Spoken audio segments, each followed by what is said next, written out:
Hello Internet, it's Chris from HeyFreshman.com here. It is the anniversary of September 11th, and I wanted to share my story of September 11th with you. This video is mainly for me because I wanted to share this story for quite some time. It's not a heroic story, but it does provide a unique perspective on what it was like to be a college student on the day of September 11th. I remember coming out of, I think it was an art history class around 10 o'clock in the morning in the library to find a group of about 20 students gathered around a television that someone moved in the hallway, and on the television was a building, the World Trade Center, and smoke plumes were just pouring out of it. I remember everybody watching it, trying to figure out what was going on. And throughout the course of the news program, they determined that a plane had crashed into the World Trade Center. I couldn't really stay too long because I had to get to other things in my day. I had to make it to other classes, so I started to walk back to my dormitory quick to get some books. I remember walking back to my dormitory, an acquaintance talked to me in passing and say, "Hey, did you hear that a plane hit the Twin Towers in New York City and that it was a terrorist attack?" Now that was an update that I didn't know, that this was all terrorist activity. I made my way back to the dorm and I turned on the television. And on the television, nearly all the channels were showing the footage of the buildings and starting to talk about how it was a terrorist attack.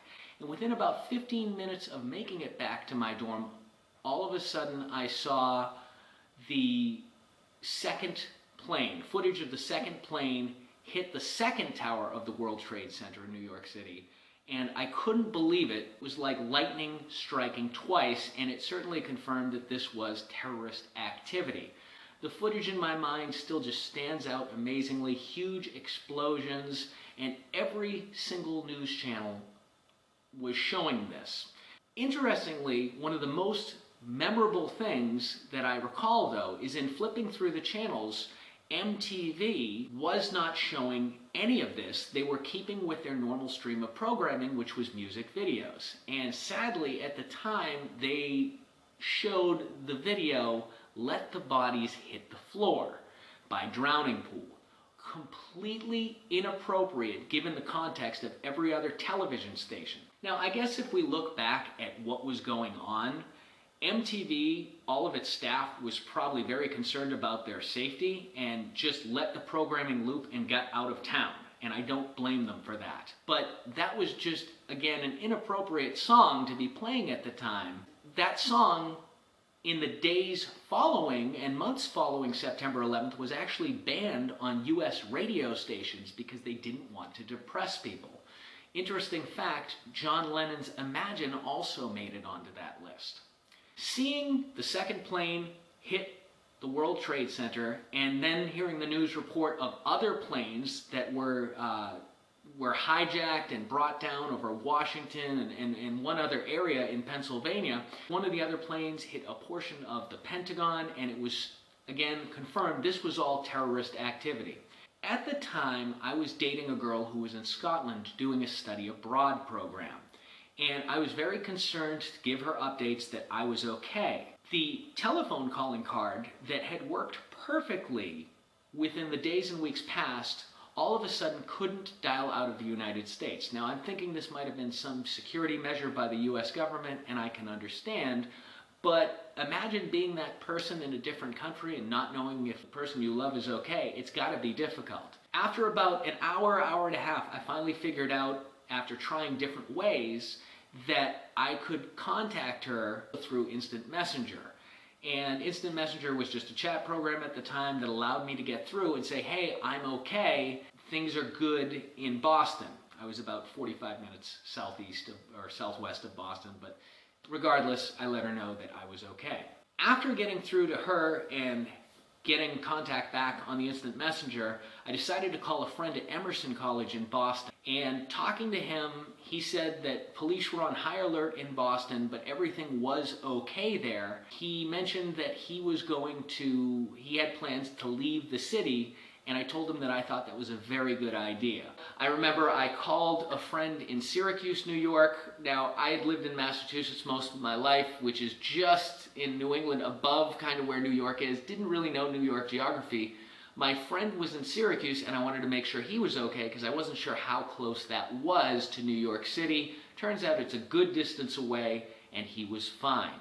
I was just watching the television and talking with people the rest of the day. Classes were canceled at the college in light of all of these events. And it was interesting because as I was moving across campus talking with people, I saw military helicopters going across the campus airspace. Not many of them, but maybe 1 to 3 over different periods of time. And again, it confirmed this high alert status that we have. Our college was not near any kind of military airspace, and so seeing military-grade helicopters flying across the campus airspace is not the usual. And that pretty much was my September 11th.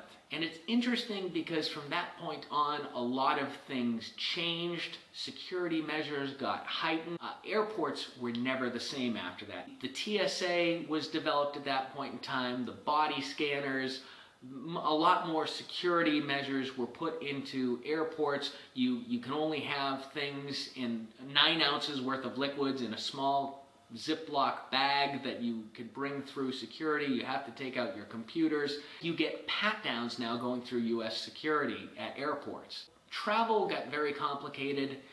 In the days following on campus, I remember we had a huge campus assembly on the Commons just to pay respect to the military and the victims of 9/11. It was just so many students had showed up. I was a resident assistant at the time, and we developed programming so that students could come to the RAs and talk if they were depressed, and also kind of candlelit vigils for the victims that were in 9/11. I remember, very interestingly, a lot of college students at the time were so infuriated by this, some of them actually pulled out of college to enlist in the military service, and at the same time, a lot of college students who were presently in the reserves, military reserves, got called into action. So everything was just crazy for the next several months. It was absolutely crazy the way that things evolved, and I really hope that something like that never happens again to any country.